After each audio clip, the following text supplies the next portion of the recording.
My Story by Jan Villarubia. I was raised in a broken home. My mother and father divorced when I was only 3 years old. My mother was very poor and partially disabled. Being raised by a single mother and a weekend-only father, I struggled to find love and support in an environment that seemed predestined for failure and hardship. My mother was very independent and raised me to be strong and self-sufficient and to seek God, and my father taught me to stand out academically. However, I was consistently torn between two parents who fought all the time and failed to see how much I needed them, so I sought love elsewhere. Because we were very poor, we moved around a lot and were homeless more than a few times. We found shelter in women's homes and with family. When I was about 10 years old, we moved in with my godparents, godsister, and godbrother. Not too long after we moved in, my godsister began to molest me, and my world began to spiral downhill. This went on for about 2 years before I finally mustered the courage to threaten her with telling my mom and her mom. As a teenager, I found wisdom and insight on the lonely streets of the inner city of Chicago. You see, my mother had found love with a man from Europe who started whisking her away on trips for sometimes 6 months at a time, leaving my sister, who is only 3 years older than I am, and me to fend for ourselves. Forced to deal with things on my own, I sought safety and escape through gang-affiliated friends. I was thrown into a world of house parties, marijuana, and underage drinking. I was viciously raped and robbed of my virginity at the age of 13 by a gang member I thought I trusted. But I was too scared to tell anyone out of fear of retaliation. At the age of 15, I met my high school sweetheart. He was homeless, his mother kicked him out. She was an abusive alcoholic. I felt a kindred spirit with him and wanted to love him the way I longed to be loved. I got pregnant at the age of 17 and became an emancipated minor.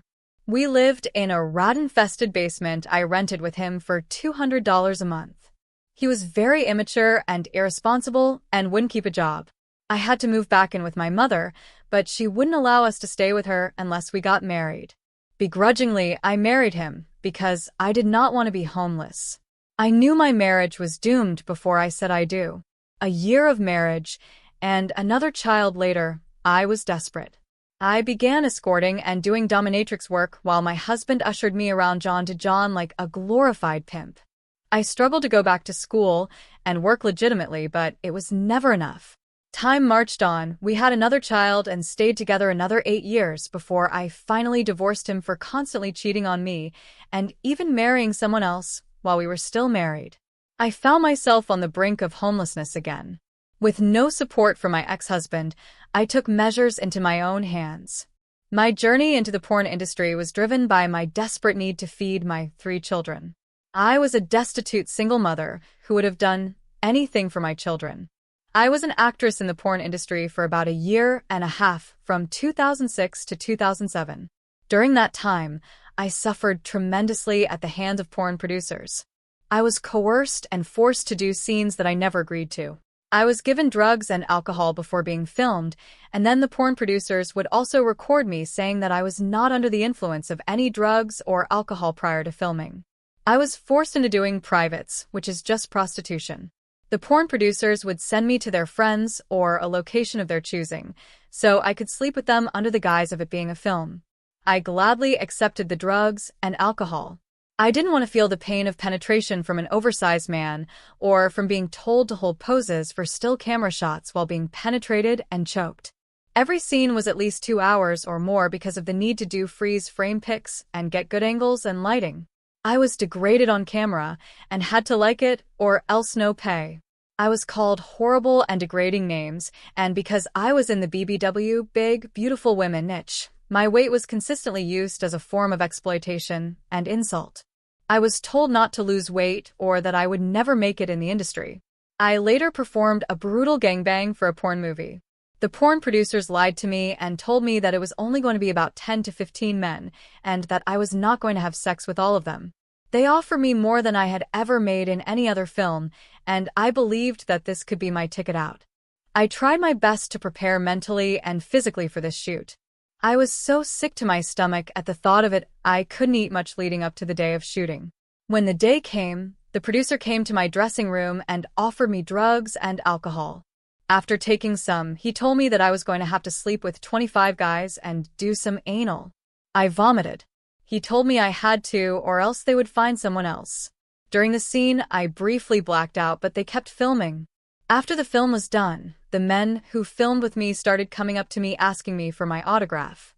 I was so confused, and then found out that these men were not all but actors, but most of them were fans who answered an ad to be in a film with their favorite porn star. I was beside myself emotionally, mentally, and physically. I had no idea what I'd just exposed myself to. Industry testing standards are a farce. They only made performers get tested every 28 days.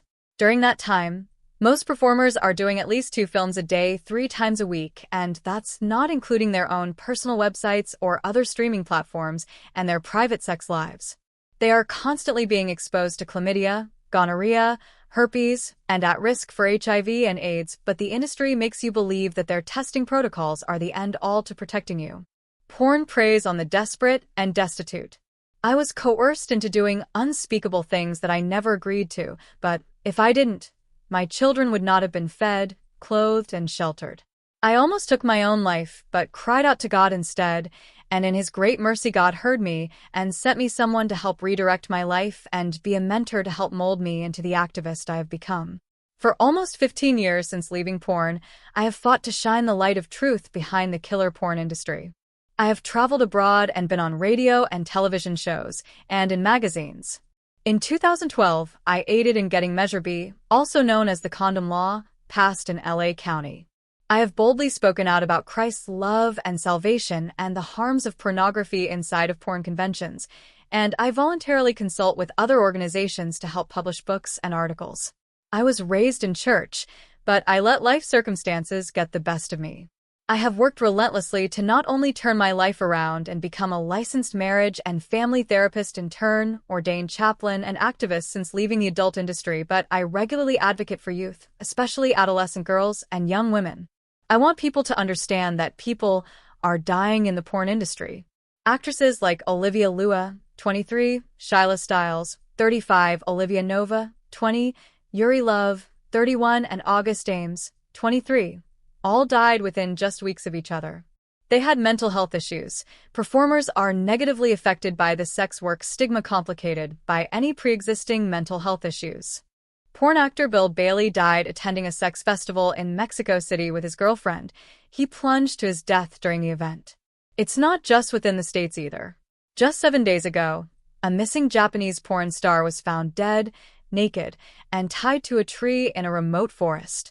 Steve McEwen, a psychoanalyst, founder of Mind Fixers and owner of the McEwen Clinic, said that nearly 90% of women in the sex industry said they wanted to escape, but had no other means for survival, and also experienced post-traumatic stress disorder at rates of nearly 70%, equivalent to veterans of combat war. My story isn't the exception. It's the industry standard. Porn isn't glamorous. There isn't anything real about it. It is a sick industry filled with broken people. How can you help end the demand? Get informed.